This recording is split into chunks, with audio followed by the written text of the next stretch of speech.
Bismillahirrahmanirrahim.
Bismillahirrahmanirrahim.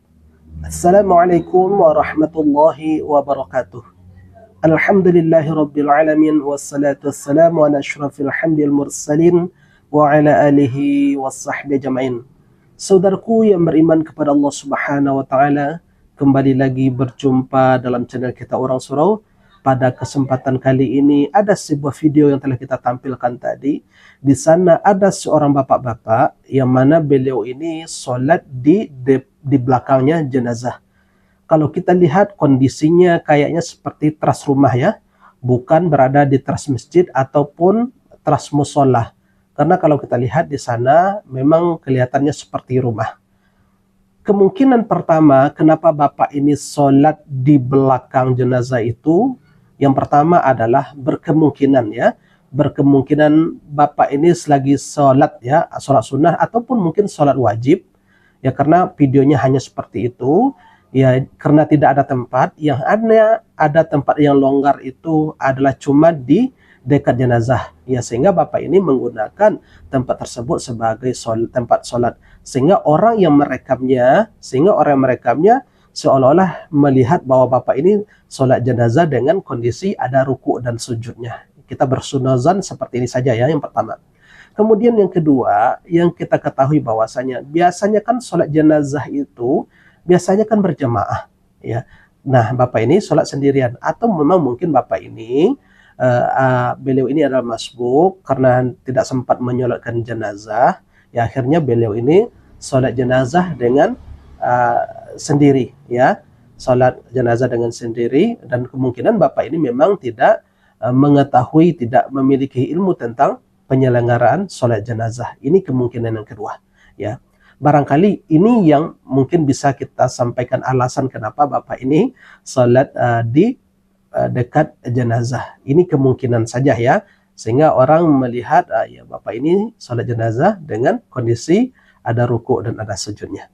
Saudaraku yang beriman kepada Allah Subhanahu wa taala, yang menjadi pertanyaan kita adalah kenapa memang sholat jenazah itu tidak ada ruku dan sujudnya.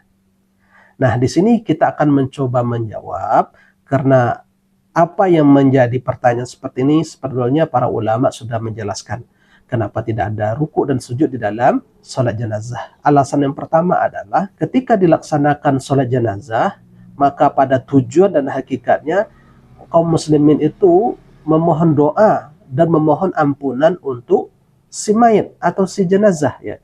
Makanya tidak ada ruku dan sujud. Yang hanya ada ruku dan sujudnya adalah ketika sholat itu dipersembahkan dan diperuntukkan kepada Allah Subhanahu wa taala. Sementara sholat jenazah kan diperuntukkan untuk mendoakan si mayit, makanya tidak ada ruku dan sujud. Kalau ada ruku dan sujud itu hanya penyembahan terhadap Allah Subhanahu wa taala. Sehingga di dalam kitab Al-Hawi Al-Kabir, Imam Al-Asy'abi kemudian juga Imam Jarir Tabari menjelaskan bahwa ya, ketika seorang melaksanakan sholat jenazah itu tidak mengapa kalau dia tidak dalam kondisi bersuci. Kenapa? Karena tujuannya adalah untuk mendoakan si mayit. Jadi sholat jenazah itu untuk mendoakan si mayit, bukan dalam rangka ruku dan sujud kepada Allah Subhanahu wa taala.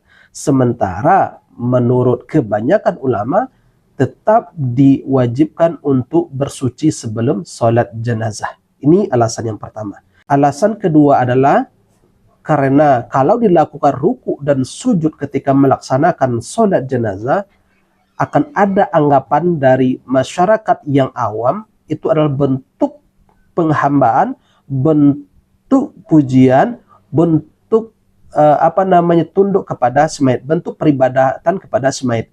Tentunya hal ini akan menyesatkan umat. Inilah menurut Ibnu Hajar di dalam Fathul Mu'in. Saudaraku yang beriman kepada Allah Subhanahu wa taala, jadi itu dua alasan kenapa ruku dan sujud tidak ada di dalam salat jenazah. Karena akan dikhawatirkan dengan alasan dua yang telah kita sebutkan tadi. Allahumma zawijna arba. Allahumma zawijna arba. Allahumma zawijna arba. Amin. Kemudian di dalam video yang kedua ini ada seorang bapak-bapak yang ikut, apakah ini ibadah haji atau umroh, kita nggak tahu. Yang jelas di sana mutawifnya membimbing bapak ini dengan doa. Kalau kita tahu doanya ini agak lucu juga ya. Ya kenapa lucu? Ya masa bapak-bapak yang sudah seumuran beliau meminta istri 4. Ya Allah berilah hamba istri 4, itu artinya ya.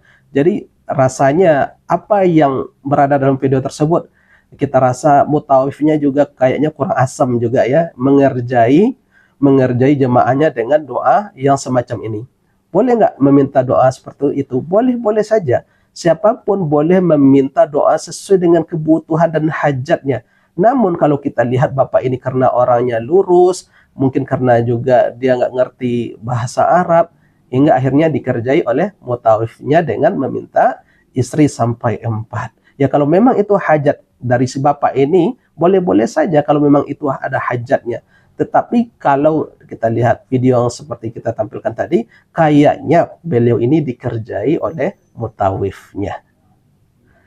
Saudaraku yang beriman kepada Allah Subhanahu wa taala, sebetulnya doa itu di mana saja dan kapanpun bisa kita lantunkan sesuai dengan kemampuan, sesuai dengan kemauan dan sesuai dengan hajat kita, kecuali di tempat-tempat yang tidak berkenan bagi Allah Subhanahu wa taala seperti WC ataupun tempat-tempat yang kotor, maka berdoa di sana itu tidaklah boleh ya, tidaklah boleh. Karena masih banyak tempat yang bagus, masih banyak tempat yang bersih dan suci yang bisa kita jadikan tempat untuk berdoa kepada Allah Subhanahu wa taala. Barangkali ini yang bisa kita sampaikan, mudah-mudahan video yang sedikit ini bermanfaat untuk kita bersama. Wabillahi taufiq wal hidayah. Assalamualaikum warahmatullahi wabarakatuh.